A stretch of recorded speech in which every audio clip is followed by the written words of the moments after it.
गुजरात के सोमनाथ मंदिर में यहाँ मनाया जा रहा है सोमनाथ स्वाभिमान पर्व, जहाँ लगातार 72 आवर्स के लिए ओम का जाप किया जा रहा है। नहीं ये ख्याल क्यों है? ये ख्याल क्यों है? पहले आप ये रियलाइज करें कि आप भी और मैं भी इंडियन हैं।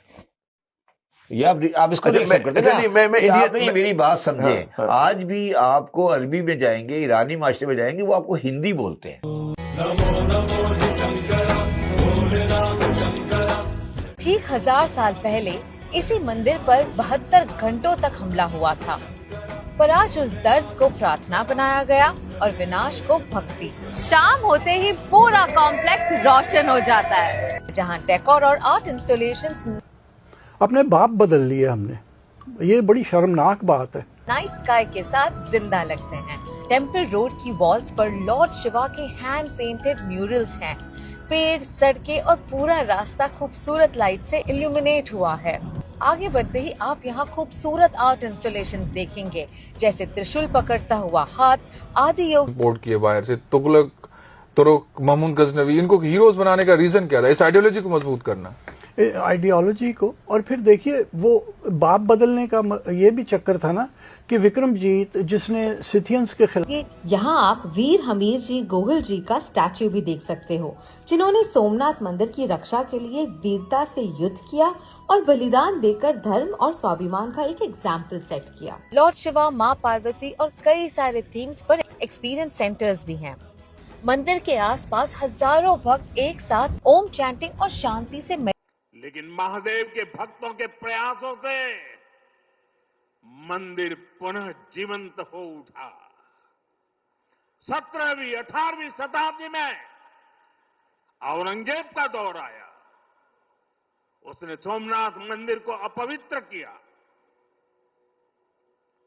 सोमनाथ को फिर मस्जिद बनाने की कोशिश की। वहां से कुछ हासिल करने के लिए आया है तो उसको किसी और फेथ से, मुसलमान फेथ से लिंक करके जो है ये साबित करना कि जनाब ये तो लुटेरे थे, लेकिन खुद लड़े for money, for greed, for power, तो दैट इज फाइन।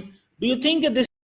नमस्कार दोस्तों, भारत जो है जाग रहा है, भारत का राष्ट्र पुरुष जाग रहा है। अटल जी ने इसी तरह की बात की थी कि एक ना एक दिन तो भारत का राष्ट्र पुरुष जागेगा, और वाकई लग रहा है कि अब वो जाग रहा है। यही चीज हमें सोमनाथ में देखने को मिली। सोमनाथ सिर्फ एक मंदिर नहीं है, केवल प्रथम ज्योतिर्लिंग नहीं है, बल्कि सोमनाथ भारत का स्वाभिमान है। मोहम्मद गजनवी जो कि इतनी दूर से आया था, कहा जाता है कि उसे सिर्फ इस्लाम का प्रचार करना था, वो गाजी था, उसे तो मंदिर तोड़ना था। नहीं, सिर्फ एक वजह नहीं थी, उसे मंदिर का धन भी लूटना था। वो एक डाकू था, एक लुटेरा था, और उसे मंदिर का धन भी लूटना था, और साथ ही साथ उसने फिर मंदिर को तोड़ा भी। अगर सिर्फ एक बात मजहबी होती तो फिर वो इतनी हजारों मील दूर सोमनाथ तक तो आया, तो बहुत ही पास में बामियान थे, वो बामियान क्यों नहीं गया बुद्ध की मूर्तियां तोड़ने? बामियान की जो बुद्ध की मूर्तियां तोड़ी गई वो सन 2000 के आसपास तालिबान ने तोड़ी, जो हमें पता है। महमूद गजनवी के शहर गजनी से सिर्फ 150 किलोमीटर दूर थी वो जगह, लेकिन वो 150 किलोमीटर दूर नहीं गया, वो आया सोमनाथ 1400 किलोमीटर दूर, मूर्तियां भी तोड़ने और मंदिर को लूटने भी। और ये हमारी गलती थी, ये हमारी कमी थी कि हम अपने को, अपने मंदिरों को नहीं बचा पाए। हालांकि लोग लड़े, हजारों लोग उसमें शहीद हुए, लेकिन फिर भी मंदिर नहीं बचा। लेकिन हमें इस चीज़ को समझना होगा कि दुनिया जो चलती है वो शक्ति से चलती है, शक्ति के संतुलन से चलती है।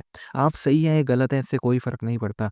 जब तक आप शक्तिशाली नहीं हैं, आप ना अपनी रक्षा कर पाएंगे, ना अपने परिवार की, और ना ही अपने देश की। और इसलिए आज भारत को शक्तिशाली बनाना बहुत ज़रूरी है। आप इस सब के बारे में क्या सोचते हैं? कमेंट बॉक्स में ज़रूर लिखिएगा। वीडियो अच्छा लगे तो लाइक करें, शेयर करें, चैनल को सब्सक्राइब करना ना भूलें और बेल का आइकन प्रेस कर दें लेटेस्ट नोटिफिकेशन के लिए। आइए आगे बढ़ते हैं इस वीडियो में। मेडिटेट कर रहे हैं। सिर्फ मंदिर नहीं, यहाँ आसमान भी चमक उठा है with drone and light and sound show. Somnath के साथ साथ यहाँ आप 12 के 12 ज्योतिर्लिंग के भी दर्शन कर सकते हैं। सोमनाथ सिर्फ एक मंदिर नहीं है, ये हमारी आस्था और संस्कृति का प्रतीक है। और अगर आप भी इस स्वाभिमान पर्व में आने वाले हैं तो महाआरती बिल्कुल मिस मत करना। 11 जनवरी को प्रधानमंत्री श्री नरेंद्र मोदी जी भी यहीं होंगे, तो सोमनाथ जरूर आइए and feel the sense of calm not only around you but also within you. हर हर महादेव। नहीं ये ख्याल क्यों है? ये ख्याल क्यों है? पहले आप ये रियलाइज करें कि आप भी और मैं भी इंडियन हैं। ये आप इसको नहीं एक्सेप्ट करते ना। आप नहीं मेरी बात समझे। आज भी आपको अरबी में जाएंगे, ईरानी माशरे में जाएंगे, वो आपको हिंदी बोलते हैं। हिंदी अलग। मेरी बात सुनो ना, अरबी में तो लव पाकिस्तान है ही नहीं। अरबी में तो लव पाकिस्तान है ही नहीं, उनके पे होता ही नहीं है। पाकिस्तान होता नहीं यार, पाकिस्तान तो मेरी बेइज्जती है। पाकिस्तान कहना मेरी बेइज्जती है। अच्छा, मैं बात नहीं, मेरा सवाल ये है कि देखिए, ट्राई टू अंडरस्टैंड, आप अपने अंदर से इंडियननेस क्यों निकालना चाहते हैं? Try to understand. वो इंडिया नहीं है, हम इंडिया हैं। इंडिया इंडस से निकला है, इंडियन हम हैं। अच्छा, मेरा तो आप अपने अंदर से ही अपने ऊपर लबादा जो ओढ़कर आ गए ना एक नया कि यार मैं पाकिस्तान हूँ। यार वो तो आपने बहुत सही चीज, मैंने इसके ऊपर ये भी लिखा है, इस किताब में एक पूरा चैप्टर इस बात के ऊपर कि लफ्ज पाकिस्तान कहां से आया। इसका मतलब क्या है? ये कहां से, किसने ड्राइव किया, क्यों आया ये? अच्छा, आपको ये बात पता है ये लफ्ज सबसे पहले कहां इस्तेमाल हुआ? मैं इससे पहले पार्टीशन ऑफ इंडिया एक्ट में इससे पहले कभी इस्तेमाल नहीं हुआ। अच्छा, मेरे ये अर्जी करना है, आपने दो बातें, फिर हम एक सवाल पे मैं चाहूंगा आएंगे ना। आपने पहले, मैं आ जाता हूँ पहले इंडियन पे ना।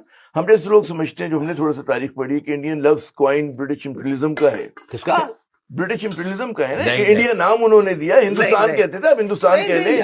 आप कुछ मतलब हिंदुस्तान का इंडिया लफ्ज जो है वो ब्रिटिश नहीं आए थे जब, क्या था? हिंदुस्तान था ना। हिंदुस्तान था ना, मैं हिंदुस्तान कह रहा हूँ, मैं इंडिया और हिंदुस्तान। हिंदुस्तान में मुसलमान नहीं था? नहीं, हिंदुस्तान में मुसलमान था। फिर तो मैं कह रहा हूँ इंडियन लफ्ज की मैं बात कर रहा हूँ। चलो मैं हिंदुस्तान में हिंदुस्तानी थे ना। चलो ये तो चलो इंडियन गोरे को खराब अलग कर दो ना, हिंदुस्तानी है।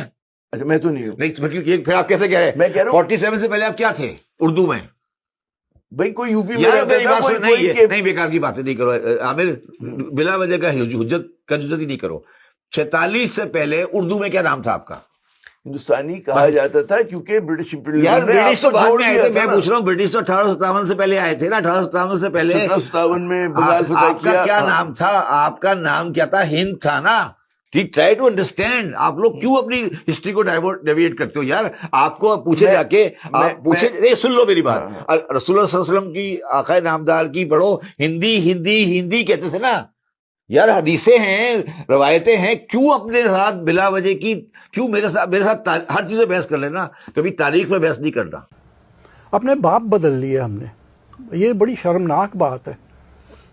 अच्छा, ये आइडियोलॉजी वाली हमें यहाँ पे बात बताएं कि फिर हम यहाँ से क्यों हीरोज इंपोर्ट किए बाहर से? तुगलक, तुर्क, मामून गजनवी, इनको हीरोज बनाने का रीजन क्या था? इस आइडियोलॉजी को मजबूत करना, आइडियोलॉजी को। और फिर देखिए, वो बाप बदलने का ये भी चक्कर था ना कि विक्रमजीत, जिसने सिथियंस के खिलाफ बड़ा हीरोइक जंग लड़ी 58 कबल मसीह में, वो हम कैसे हीरो मान ले? वो तो साला हिंदू था। अच्छा, तो आइडियोलॉजी वाली बात आ गई ना। आइडियोलॉजी वाली। राजा पोरवा को हम क्यों हीरो माने? वो तो हिंदू था।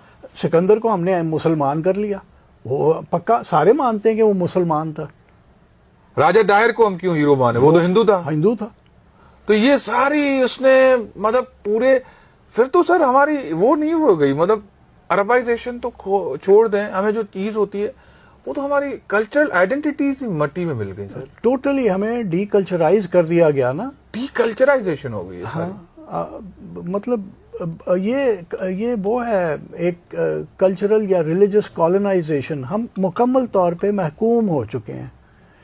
मैं इंडोनेशिया वाले इस तरह से महकूम नहीं है, कोई भी नहीं है सर, बंगाली नहीं है, टर्कियों ने, तुर्कों ने अपनी आइडेंटिटीज नहीं छुपाई। उन्होंने अपने नाम भी रखे वही, जो अर्तुगरल या फलाना ढिमकाना जो थे, वो नाम भी उन्होंने वही रखे। हमने तो जो अपने नाम थे वो छोड़ दिए, हर एक ने अरबी नाम रख लिया, या अरबिक पूरा एक वो सिंड्रोम से हमने गुजरा। वहां से कुछ हासिल करने के लिए आया है तो उसको किसी और फेथ से, मुसलमान फेथ से लिंक करके जो है ये साबित करना कि जनाब ये तो लुटेरे थे, लेकिन खुद लड़े for money, for greed, for power, that is fine. Do you think this is a right characterisation, या कि आपको समझते हैं कि ये गलत है, या इसको कैसे देखेंगे आप इसको? उसमें चीमा साहब बात यह है ना कि मुसलमानों की तारीख में भी तो ऐसे बेशुमार वाकयात है ना। ये अलग बात कि उनको हम हाईलाइट नहीं करते, उनको जो है वो डाउन प्ले करते हैं या उनका जिक्र ही नहीं करते। इवन काबा के ऊपर देखिए 79 में जो है वो some people actually took it over. तो उससे पहले की हिस्ट्री भी आप देखें कि काबा के ऊपर मुसलमानों ने ही वो जो है पत्थर बरसाए, मंजनी के चलाई। और लाल मस्जिद में आप देख लीजिए, मुसलमान हुकूमत थी ना जनरल मुशर्रफ की, उन्होंने क्या किया लाल मस्जिद पे, और इस तरह के वाकयात जो हैं आपको बेशुमार मिल जाएंगे। बात यही है कि अगर आप हिस्ट्री को ब्लैक एंड व्हाइट में देखेंगे तो मेरा ख्याल गलती करेंगे। जो एकेडमिक अप्रोच भी है कि जिसने अगर अच्छा काम किया है regardless of their religious affiliation, उसको आप अप्रिशिएट करें, जो गलत काम किया है तो उसको आप तनकीद का निशाना बनाएं।